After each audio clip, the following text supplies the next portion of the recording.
vous ne devez ni boire ni manger au moins 6 heures avant votre opération, ni même mâcher des chewing-gums ou fumer. Vous pouvez tout de même vous brosser les dents en vous assurant de cracher l'eau.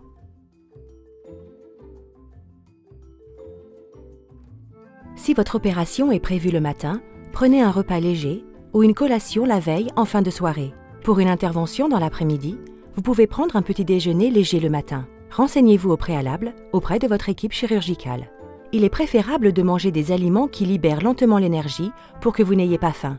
Des aliments tels que des fruits ou du muesli sont idéaux. Votre équipe soignante peut également vous recommander certains aliments ou boissons. Suivez leurs conseils.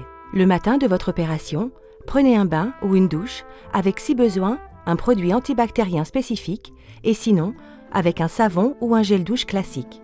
Lavez vos cheveux avec un shampoing ou utilisez les produits que votre équipe soignante vous a donnés. Utilisez une serviette propre pour vous sécher, puis mettez des vêtements ou un pyjama propre. Retirez tous vos bijoux et piercings et enlevez votre vernis ou faux ongles avant de prendre votre bain ou votre douche. Après votre bain ou votre douche, ne vous maquillez pas et ne mettez pas de crème ni de lotion, sauf si l'équipe soignante vous a demandé de le faire. Le jour de l'opération, vous devrez arriver à l'hôpital au moins 2 heures avant l'heure prévue de l'opération. Vous pourrez être admis dans un service ou installé dans une chambre partagée ou individuelle. Certains hôpitaux hospitalisent les patients la veille de leur intervention.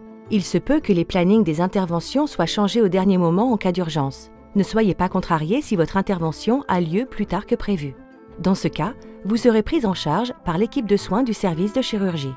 Lorsque votre intervention est confirmée, l'équipe médicale et administrative s'occupera des formalités nécessaires pour vous préparer à l'opération.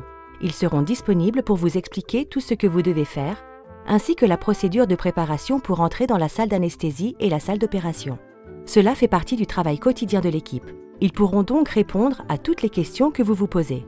Lorsque vous arrivez à l'hôpital, l'équipe soignante vérifiera avec vous que vous êtes prêt et suffisamment en forme pour l'intervention. Si cela n'a pas déjà été fait, il vous sera demandé de signer un formulaire de consentement pour l'intervention.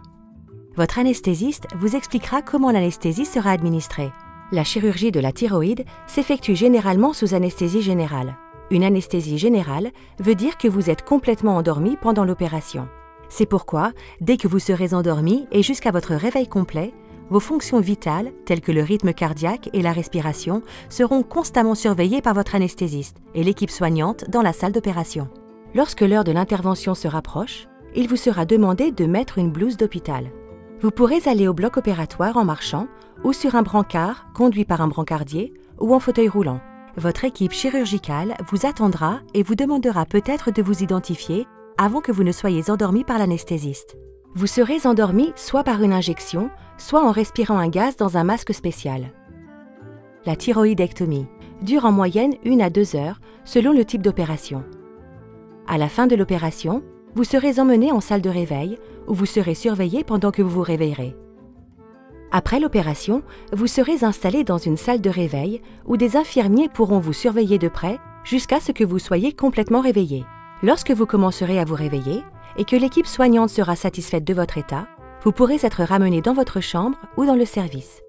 Si vous vous sentez suffisamment bien, vous pourrez manger une collation et boire de l'eau quelques heures après votre opération. Cependant, vous pourriez ne pas avoir envie de manger ni de boire, et il est fréquent d'être barbouillé ou même de vomir après une anesthésie générale.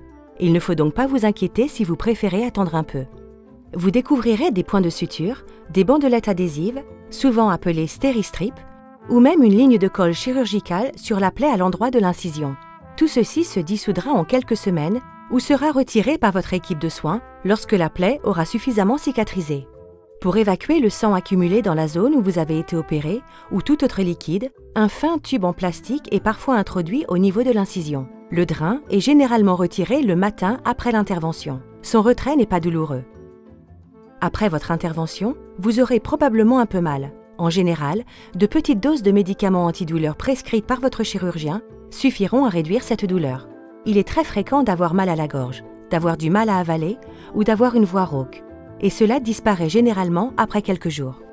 Vous pourriez remarquer que votre voix change. Votre médecin peut utiliser un laryngoscope pour examiner vos cordes vocales et contrôler qu'elles fonctionnent correctement. Il est très fréquent d'avoir des problèmes de voix et une voix rauque, bien que cela ne dure que quelques jours. Le tube, placé dans votre larynx pour garder vos voies respiratoires ouvertes, intubation, pendant l'opération en est généralement la cause. Votre équipe de soins vous demandera de vous déplacer normalement après l'intervention. Il est assez courant de passer une nuit à l'hôpital après une thyroïdectomie et de sortir le lendemain de l'intervention. Certaines procédures peuvent être réalisées le même jour que l'intervention, mais si ce n'est pas le cas, vous pourriez rester plus longtemps à l'hôpital. Le chirurgien vous en parlera. À la sortie, une ordonnance peut vous être donnée pour des antidouleurs, le traitement de remplacement de l'hormone thyroïdienne ou des compléments en calcium. Vous pourriez également avoir besoin d'un traitement antibiotique. Il est important de prévoir à l'avance votre retour à la maison et la personne qui viendra vous chercher à l'hôpital. Vous ne pourrez pas conduire pendant au moins une semaine après votre opération, car vous ne pourrez pas tourner facilement la tête. Votre équipe de soins vous donnera un rendez-vous pour enlever vos points de suture.